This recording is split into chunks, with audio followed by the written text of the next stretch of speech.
जन सिंह आप देख रहे हैं बहुजन मीडिया। जी हाँ दोस्तों, आपको बता दें उत्तर प्रदेश में राजनीति सत्ता की नहीं, कुर्सी की नहीं, बल्कि सड़कों की हो रही है। सड़कों किसने इन सड़कों को बनवाया? हम मौजूद हैं लखनऊ एक्सप्रेसवे पर और यहाँ जो समाजवादी पार्टी कह रही है कि हमने उत्तर प्रदेश में सड़कें बनवाई, एक्सप्रेसवे बनवाए, तो बसपा कह रही है कि हमने बनवाए। वहीं भाजपा कह रही है कि हमने काम किया है सड़कों पर, लेकिन असल में काम किसने किया है ये हम ज़मीनी हकीकत और लखनऊ एक्सप्रेस पर पहुंचकर ही वहां से जानेंगे। साथ ही हम जानेंगे कि भाजपा ने क्या काम किए हैं, क्या बसपा ने किए हैं, बसपा की तारीफ अखिलेश यादव जी क्यों कर रहे हैं और बसपा और सपा के कामों को उद्घाटन भाजपा कैसे कर रही है, अपने आप पर श्रेय कैसे ले रही है, सब कुछ जानेंगे लखनऊ एक्सप्रेसवे पर, क्योंकि ज़मीनी हकीकत तो वहाँ मिलेगी जहाँ मिलनी चाहिए। तो आइए जान। भाजपा इस समय आपने देखा होगा टीवी पर, हमारे चैनलों पर भी लगातार भाजपा इसका शिलान्यास कर रही है, उसका शिलान्यास कर रही है, शिलान्यास की राजनीति लगातार करती हुई नजर आ रही है। तो आज हमारे साथ सपा नेता प्रदीप यादव जी मौजूद हैं और उनसे जानते हैं कि यह सड़कों की राजनीति उत्तर प्रदेश में कब तक चलेगी। तो पहले तो सर अपना परिचय दें। मैं प्रदीप यादव समाजवादी पार्टी के लिए काम कर रहा हूं। और पार्टी के लिए आप कब से काम कर रहे हैं? मैं आजीवन और समाजवादी विचारधारा से ही हैं और हमारे दूसरी पीढ़ी है लगभग पार्टी गठन हुआ है, उससे पहले हम लोग समाजवादी रहे माननीय नेताजी के। तो सपा नेता प्रदीप यादव जी हैं और वो सपा के लिए दिन रात मेहनत कर रहे हैं। सर ये बताएं कि जो सड़कों पर हैं आज आप लखनऊ एक्सप्रेसवे पर हैं, भाजपा कह रही है कि हमने एक्सप्रेसवे बनाए, बसपा कह रही है कि हमने बनाए और सपा आपकी पार्टी कह रही है कि हमने बनाए, ये भाजपा की क्या नीयत है? मैं नहीं समझता हूँ बीजेपी विकास का कोई योजनाओं लेके चलती है।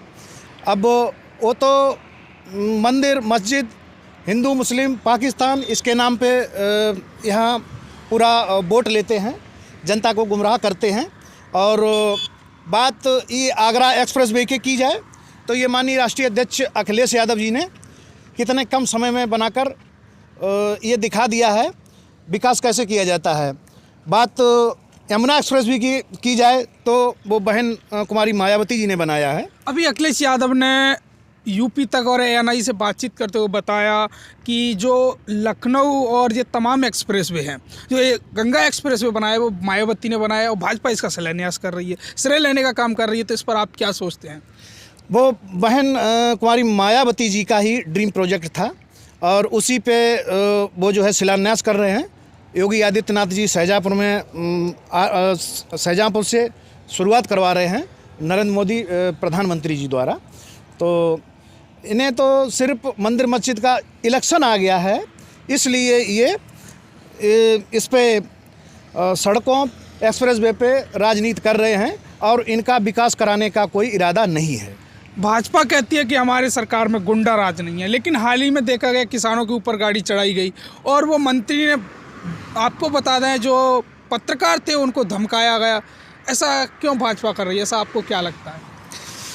इनके यहाँ तो वो है, वो करें तो रासलीला, दूसरा करें तो करैक्टर ढीला।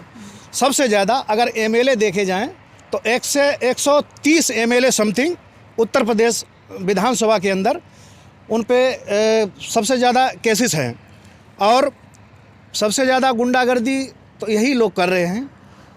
बताइए इस भारतवर्ष में जिस पे जो गृह राज्य मंत्री बनाया है उस पर कितने केसेस हैं और वो गृह मंत्री होते हुए भी चैलेंज देता है। मैं गृह मंत्री नहीं था, जब मैं मंत्री सांसद एमएलए नहीं था, इससे पहले मैं क्या था, लोगों को सही कर देता हूँ और किसानों को धमकाता है और सुनियोजित ढंग से किसानों के ऊपर कार से हमला करवा के उनकी हत्या करवा देता है। उसे माननीय प्रधानमंत्री नरेंद्र मोदी जी, गृह मंत्री अमित शाह अपने साथ कुर्सी पर बैठालते हैं।